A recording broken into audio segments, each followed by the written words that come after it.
श्री शिवाय नमस्तुभ्यम। हर हर महादेव। नमस्कार, स्वागत है आपका। आज की वीडियो में हम सावन सोमवार के तीसरे सोमवार की कथा का रसपान करेंगे। चैनल पे यदि आप नए आए हैं तो चैनल को सब्सक्राइब, वीडियो को लाइक और शेयर अवश्य करें।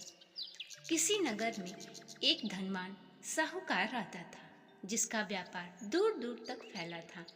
यश, कीर्ति, मान सम्मान और धन दौलत व्यापारी के पास ये सभी चीजें थीं।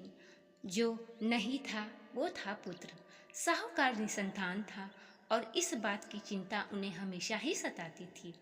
उनके जाने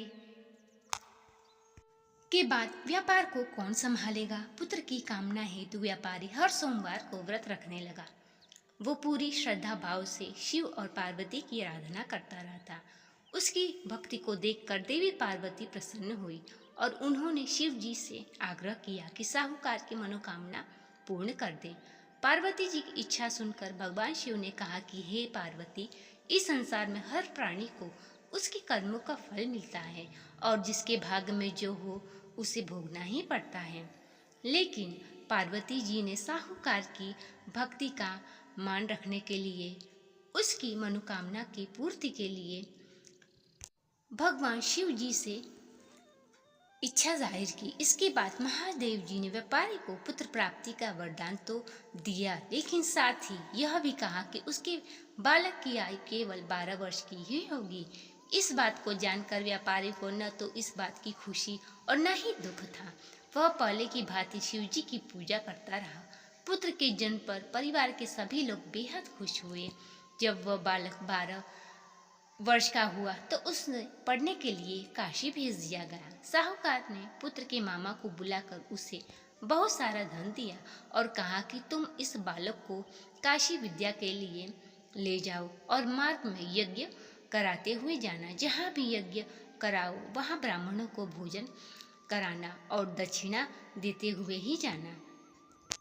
इस तरह मार्ग में यज्ञ कराते हुए दोनों एक नगर में पहुंचे। वहां राजा के पुत्र की शादी थी, लेकिन जिस राजकुमार के साथ उसका विवाह होने वाला था वह एक आंख से काना था। उसके पिता ने सच्चाई छुपाने के लिए साहूकार के पुत्र को दूल्हे की जगह बिठा दिया, परंतु बालक ईमानदार था। उसे राजकुमारी को धोखा देना न्याय के विरुद्ध लगा। मौका मिलते ही उसने राजकुमारी की चुनरी के पल्ले पर लिखा कि तुम्हारा विवाह तो मेरे साथ हुआ है और तुम जिसके साथ जाओगी वह एक आंख से काना है।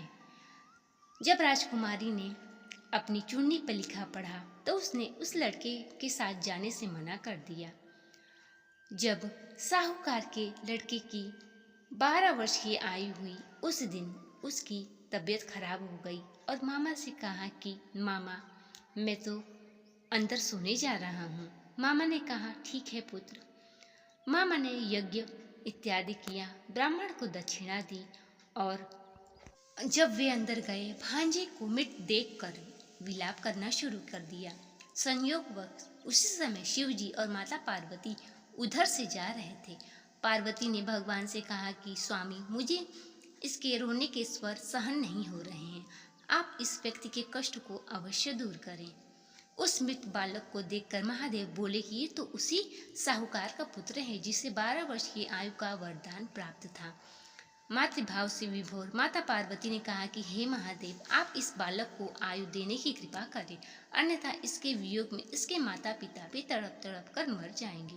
माता पार्वती के आग्रह पर भगवान शिव ने उस लड़के को जीवित होने का वरदान दिया। शिव जी की कृपा से वह लड़का जीवित हो गया और शिक्षा समाप्त करके लड़का मामा के साथ अपने नगर की ओर चल दिया।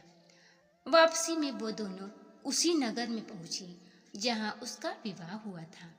उस लड़के के ससुर ने उसे पहचान लिया और महल में ले जाकर उसकी खातिरदारी की और अपनी पुत्री को विदा किया। इधर व्यापारी और उसकी पत्नी भूखे प्यासे रहकर बेटी की प्रतीक्षा कर रहे थे कि उन्हें अपने पुत्र की मृत्यु की खबर मिली तो वे अपना प्राण त्याग देंगे, परंतु अपने बेटे के जीवित देखकर वे बहुत ही खुश है। उन्होंने समाचार सुना कि उसका बेटा आ रहा है।